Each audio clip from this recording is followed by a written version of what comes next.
Hello, my dear friends. How is life? Welcome to Learn English Online with Krishna.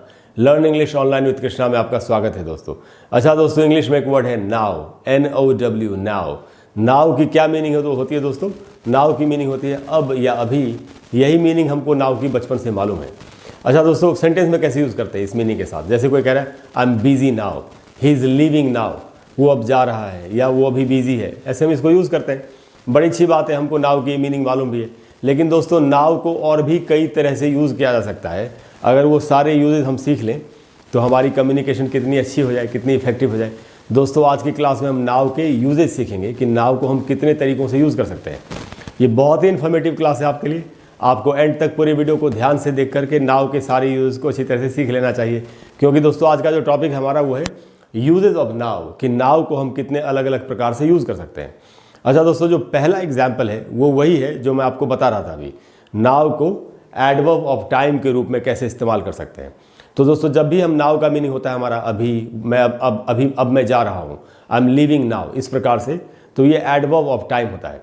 अच्छा दोस्तों, अगर आप ये सीखना चाहते हैं कि adverb of time, adverb of manner, adverb of frequency, ये सब चीज़ें अगर आपको सीखनी हो, क्योंकि आज हमारी क्लास एडवर्ब की क्लास तो नहीं है, आज हमारी क्लास नाउ की क्लास है कि नाउ के क्या क्या यूजेज हैं। तो लेकिन फिर भी अगर आप एडवर्ब्स सीखना चाहते हैं या उस एडवर्ब्स की डिटेल सीखना चाहते हैं, तो मेरे चैनल पर एक प्लेलिस्ट है जिसका नाम ही है एडवर्ब्स। उस प्लेलिस्ट में एडवर्ब्स के ऊपर आपको वीडियोस मिलेंगे। नहीं तो एक और प्लेलिस्ट है लर्न इंग्लिश ग्रामर, ग्रामर सीखे, उसमें भी एडवर्ब्स के ऊपर वीडियोज़ है। तो आप एडवर्ब्स के वीडियोस देख करके एडवर्ब्स के बारे में सीख सकते हैं। फिलहाल हम ये समझते हैं कि नाउ एक एडवर्ब ऑफ टाइम के रूप में, समय बताने वाले एडवर्ब के रूप में कैसे यूज़ होता है। तो दोस्तों, ऐसे सेंटेंसेस में, जैसा ये एग्जाम्पल है, वी शुड लीव नाउ, अब हमें जाना चाहिए, अब हमें चलना चाहिए।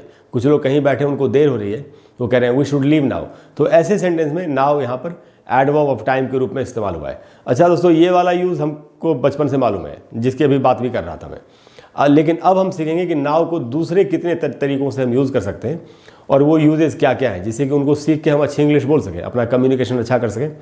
तो जो अगला जो यूज़ है दोस्तों, वो ये है कि नाउन इज़ यूज्ड और noun can be used as a subject in a clause. किसी भी क्लॉज में एक सब्जेक्ट के तौर पर नाउन का इस्तेमाल आप कर सकते हैं।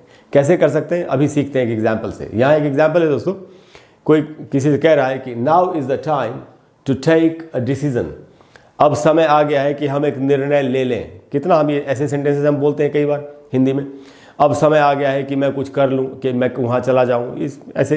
तो अब समय आ गया है कि हम एक निर्णय ले लें। Now is the time to take a decision.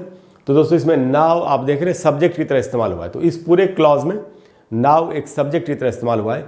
तो आप ऐसे भी, और जैसे मैंने ये बात कही यहाँ पर लिखी कि अब समय आ गया है कि हमें निर्णय ले लें, तो अब अगर आपको कोई भी सेंटेंस बोल रहा हूँ, अब समय आ गया है कि मैं MA में मास्टर्स में एडमिशन ले लूँ, अब समय आ गया है कि वो शादी कर ले, कोई भी ऐसा सेंटेंस बोल रहा हूँ, तो आप नाउ को इस तरीके से इस्तेमाल कर सकते हैं। उसके बाद दोस्तों सीखते हैं अगला यूज़ नाउ का क्या है। अगला यूज़ है दोस्तों, now can be used as the complement of a preposition. एक प्रेपोजिशन के कॉम्प्लीमेंट के रूप में कैसे नाउ का इस्तेमाल होगा। तो दोस्तों, ये एक सेंटेंस से समझते हैं। जैसे यहाँ पर एक सेंटेंस एग्जाम्पल है, use this phone for now. कोई किसी से कह रहा है कि तुम अभी के लिए यही वाला फ़ोन यूज़ कर लो।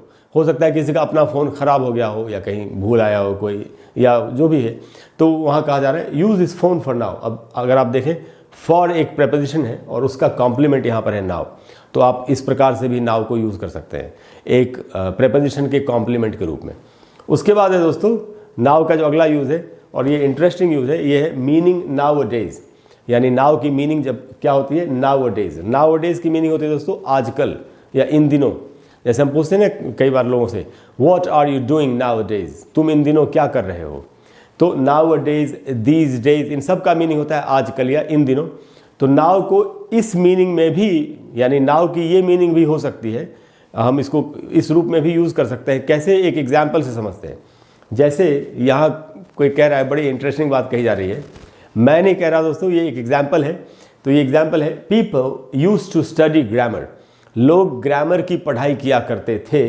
People used to study grammar, लोग ग्रामर पढ़ा करते थे, ग्रामर की पढ़ाई किया करते थे। लेकिन अब नाउ नोबॉडी डज इट, अब ग्रामर की पढ़ाई कोई नहीं करता, ऐसा कोई कह रहा है।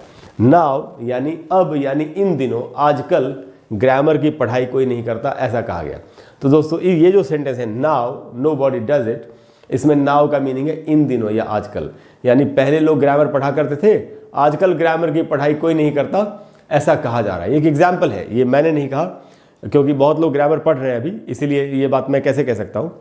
तो ये तो सिर्फ एक एग्जाम्पल है। उसके बाद है दोस्तों फॉर एम्फसिस, अगर आपको अपनी बात पर जोर देना है, कोई बात आप कह रहे हैं किसी से और अगर अपनी बात पर आपको जोर देना हो, एम्फसिस, इसको दोस्तों पढ़ेंगे एम्फसिस, एम्फसिस, एम्फसिस, इसको एम्फेसिस नहीं पढ़ना चाहिए।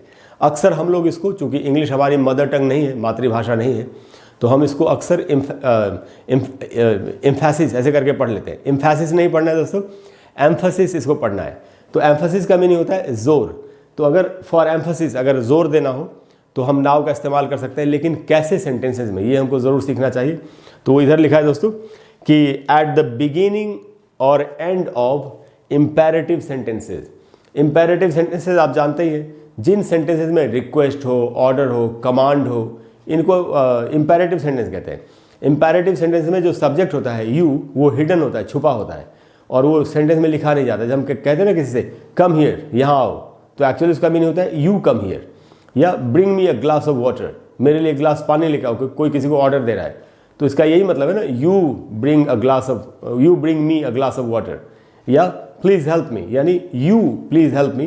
तो इनमें यू छुपा होता है, सब्जेक्ट जो है वो हिडन होता है। तो दोस्तों इम्पेरेटिव अगर कोई सेंटेंस है तो उसकी बिगिनिंग में, एट द बिगिनिंग और एंड, बिगिनिंग में या एंड में, शुरुआत में या अंत में नाउ का यूज़ करके आप अपनी बात को इम्फैटिक यानी ज़ोरदार बना सकते हैं। वही यहाँ पर कहा गया। एक एग्जाम्पल से समझते हैं कि ऐसा कैसे हुआ। तो दोस्तों यहाँ कोई किसी से कह रहा है नाउ हरी अप, अब जल्दी करो। क्यों जल्दी करो? We are already late, we are already late. We are का शॉर्ट फॉर्म लिखा है दोस्तों, इसको पढ़ेंगे वीर, वी और र, वी आर ऑलरेडी लेट। तो कोई किसी से कह रहा है कि हम लोग ऑलरेडी, हमें पहले से ही देर हो चुकी है, अब तुम जल्दी जल्दी काम खत्म करो, जल्दी करो। तो यहाँ पर दोस्तों नाउ को इम्पेरेटिव सेंटेंस है, हरी अप ऐसा कहा जा रहा है, यू हरी अप, यू छुपा हुआ, इसमें सब्जेक्ट हिडन है। तो नाउ यहाँ पर इसकी बिगिनिंग में डाला गया। आप इसको एंड में भी डाल सकते थे, hurry up now, we are already late, hurry up now. तो एंड में भी डाल सकते हैं, बिगिनिंग में भी डाल सकते हैं।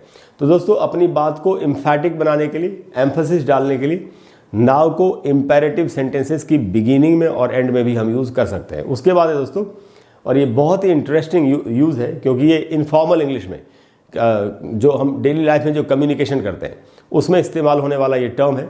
और यहाँ पर नाउ 2 बार इस्तेमाल होता है एक साथ, नाउ नाउ। तो नाउ नाउ कब कहना चाहिए?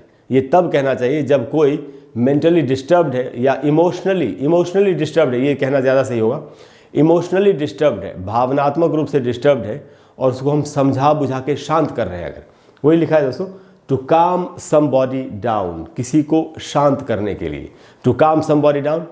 तो अब जैसे हम हिंदी में कहते हैं सुनो सुनो, देखो सब कुछ ठीक हो जाएगा, या देखो देखो सब कुछ, हिंदी में भी हम 2 बार बोल ही लेते हैं, देखो देखो सब कुछ ठीक हो जाएगा।